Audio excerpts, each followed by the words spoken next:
Bagaimana Pak?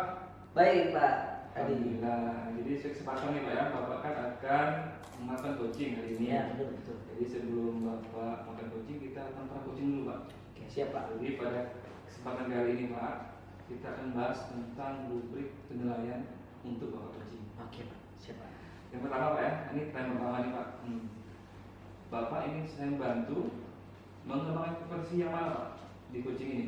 Nah, untuk coaching saya yang jadi perhatian khusus saya ini tentang kompetensi untuk mengajukan pertanyaan berbobot nih Pak. Nah, itu yang saya rasa masih jadi tantangan buat saya nih, Pak. Masalah Pak ya. Nah, masih jadi masalah saya gitu, Pak.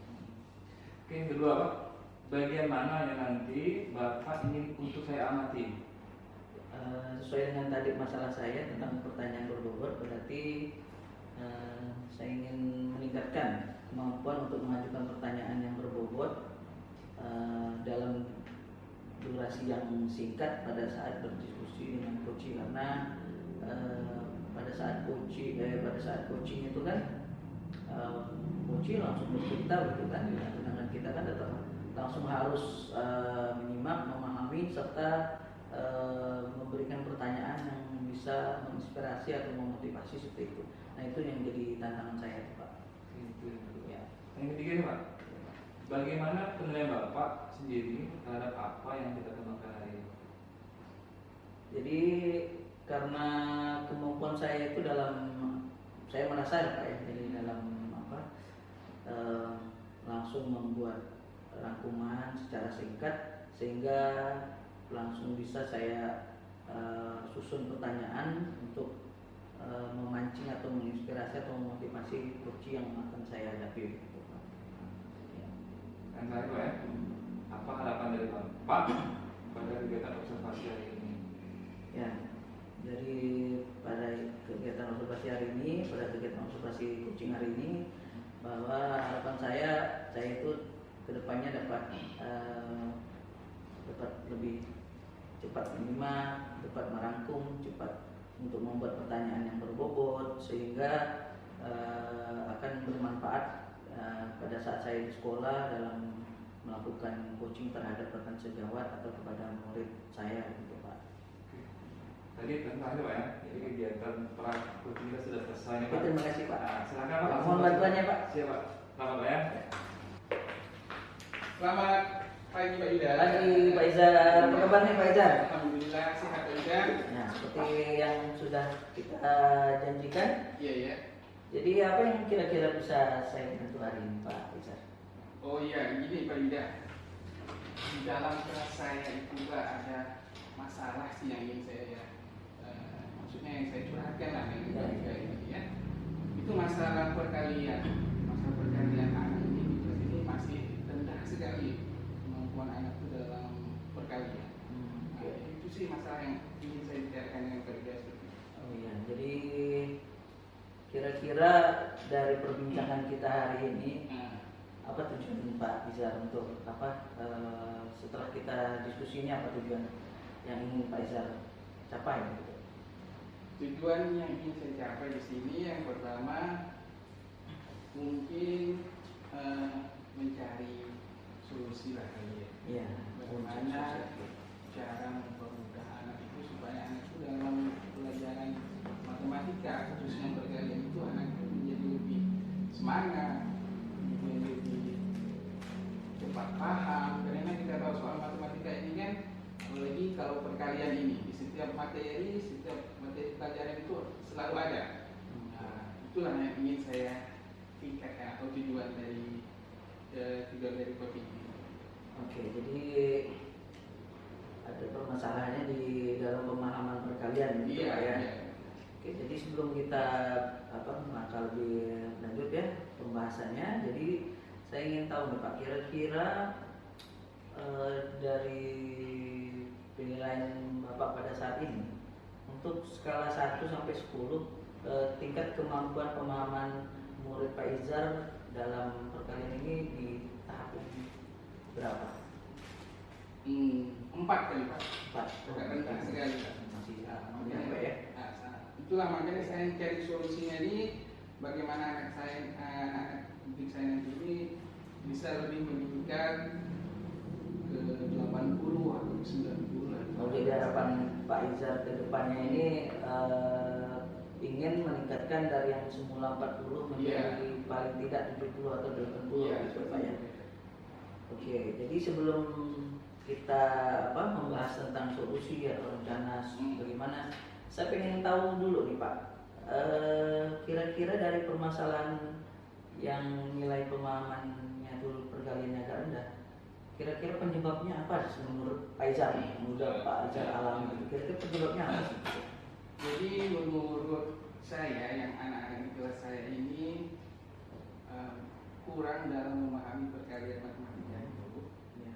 Di sini kan sebetulnya anak kelas 5 ini nggak lagi belajar perkalian sih Pak. Ya. Ini nggak lagi belajar perkalian 3 kali 3 nggak lagi. Di sini kan sudah fokus pada materi. Yang saya tahu di sini anak itu lemah adalah ketika kami atau saya ini masuk pada materi pecahan penjumlahan pecahan biasa. Oh iya. Nah, disitulah nampak sekali lemah sekali anak dalam perkalian. Nah, jadi saya mau bagaimana mengulang lagi dari awal rasanya nggak mungkin. Iya, terlalu banyak makan waktu. Iya, gitu ya. karena di sini memang kalau setengahnya itu mungkin saya ini lebih parah lagi Pak Yuda.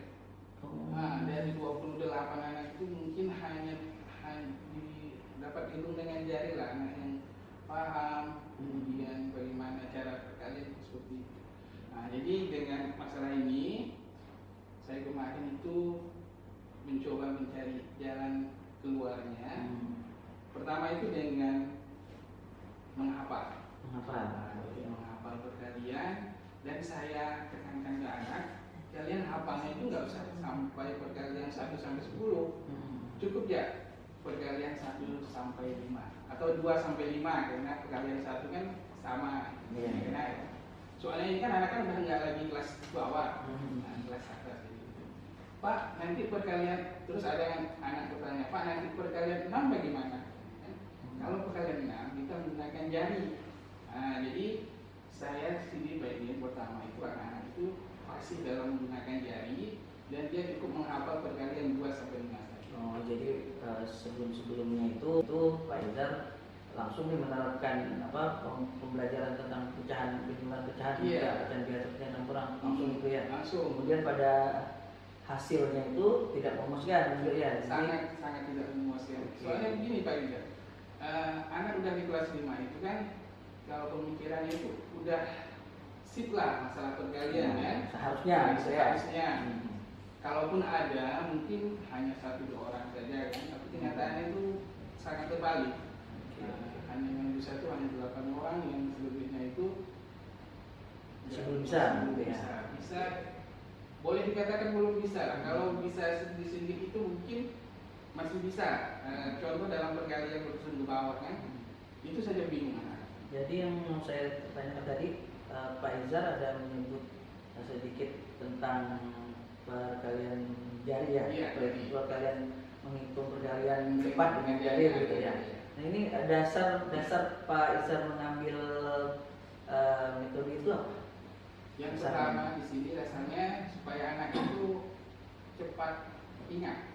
Nah, jadi kalau anak mempraktikkan dengan tubuhnya atau dengan sesuatu itu, daya ingat anak itu cepat. Ya, jadi nempel jadi seperti itu sih. Ya, dan kayaknya mudah gitu untuk praktekannya kan, jadi nggak perlu cari-cari barang-barang lain, cukup dengan jari. Ya, jadi kesimpulannya Pak Izar ini sudah banyak yang mencari referensi tentang pengaplikasian perkalian menggunakan jari ini ya. Iya. Jadi ketika melihat video itu, jadi cara mengaplikasikannya, dan Pak Izar berniat untuk mengaplikasikannya langsung untuk sebagai solusi dari permasalahan Pak Izar ini, gitu ya? Iya, seperti itu Pak.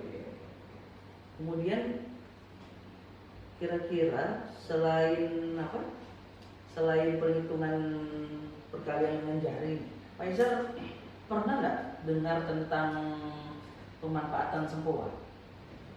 Itu enggak pernah sih Pak. Ya, itu menurut Pak Izar, yang Pak Izar ketahui sekarang bagaimana?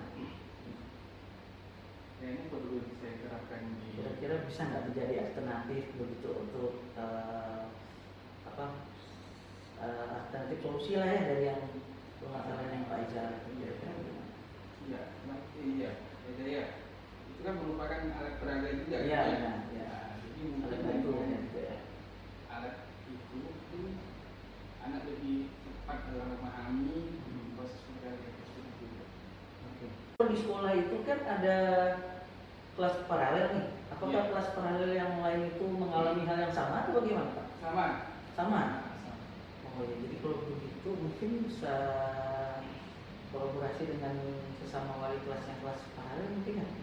Jadi nanti ke depan bagaimana kira-kira menurut Pak Oh Izar? iya, itu sudah dilaksanakan juga Pak. Oh sudah. Dan masalahnya memang sama dan di sini juga menggunakan peralihan jari. Oh jadi udah ada kesepakatan dengan. Jari. Oh iya. Jadi maksud saya nanti bisa saling diskusi hasil dari pengaplikasian yang dari yang solusi-solusi yang ingin dicapai, caranya bentuknya jadi bisa dibandingkan pengaplikasiannya gitu mungkin ke depannya Pak Izar ya. Jadi paling tidak kan dengan berkolaborasi mungkin agak lebih mudah dalam mengembangkannya lagi. Nah, itu Bapak kalau sendiri rasanya gimana? Tapi kalau kolaborasi dengan Bekasi Jawa atau dengan Bapak ini rasanya kan lebih enak untuk mengambil jalan terbaik dalam permasalahan kelas saya. Jadi kira-kira ini program yang ingin Bapak lakukan ini rencananya kapan nih mau dieksekusi? Ini kebetulan udah akhir semester ya Pak ya. Jadi akan saya buat ini di semester 2, awal semester 2. Awal semester 2. Jadi anak-anak itu di libur ini saya tidak akan memberikan anak-anak itu untuk menghafal perkalian 2 sampai 5. Kemudian sering-sering melatih perkalian 6 sampai 9 dengan menggunakan jari-jari. Jadi di waktu libur anak-anak sambil belajar sambil bermain lah. Jadi kan tidak memberatkan mereka juga dengan mengesahkan, cuma tidak menggunakan jari mereka itu kan mana-mana kan mereka bawa. Iya. Jadi lebih mudah-mudahan nanti di semester 2 anak-anak lebih terampil lagi dalam perkalian. Oke, ini saya lihat dari rencana Pak Izar ini kan sudah sangat baik nih ya. Udah referensinya udah juga dicari, kemudian sudah diskusikan dengan sejawat yang lain. Saya rasa ini jangan sampai tidak dilaksanakan nih Pak Izar. Ini kayaknya bagus ini Pak ya. Jadi mungkin nanti kita ada pertemuan selanjutnya gitu ya. Jadi saya pengen juga nih lihat progresnya nanti seperti apa. Oke, kita bisa bahas lagi ya. Siap. Oke, selamat bekerja ya Pak Izar. Saya pengen juga lihat nih gimana. Mudah-mudahan dari yang rencana Pak Izar ini dapat menjadi solusi gitulah untuk menindaklanjuti permasalahan yang Pak Izar hadapi ya. Oke. Makasih juga Ya, Pak atas sama-sama. masukannya solusinya. Oke, selamat saya. pagi Pak Izar. Selamat pagi. Selamat ya Pak Iba ya. Iya Pak, terima kasih Pak. Ya. Gimana perasaannya Pak ketika sudah selesai coaching? Ya ini kebetulan ya, jadi karena permasalahannya memang seputar pembelajaran ya Pak. Jadi hasil dari coaching ini saya rasa sudah lebih baik lah Pak dengan penampilan coaching sebelumnya gitu. Jadi saya lebih bisa mengeksplorasi permasalahan, eksplorasi dari solusi-solusinya. Kemudian saya sudah paling tidak saya merasa ada peningkatan dalam cara saya untuk menanyakan pertanyaan-pertanyaan guru-guru untuk memotivasi ataupun menginspirasi dari coaching ini Pak gitu. Jadi mohon masukan dari Bapak nih, kira-kira Pak hasil pengamatan Bapak tadi atau observasi Bapak perkembangan saya bagaimana gitu Pak? Oke. Jadi kalau boleh saya sampaikan Pak ya, hasil pengamatan saya ini Pak. Kalau saya lihat sih Pak, memang Bapak sudah bagus Pak. Dalam guru itu sudah sangat baik sekali. Dari saya itu sampai coaching itu saya lihat dia memunculkan kompetisinya Pak. Sehingga dia mencari-cari referensi tentang apa yang diperlukan. Iya Pak. Itu sangat baik sekali Pak menurut saya Pak. Jadi sangat meningkat sekali Bapak. Terima kasih Pak. Jadi dengan yang kemarin nampak Pak ya? Banyak perubahan. Saya suka sekali nih Pak ya. Terima kasih Pak. Jadi kegiatan pasca itu selesai Pak. Ya terima kasih Pak. Jadi saya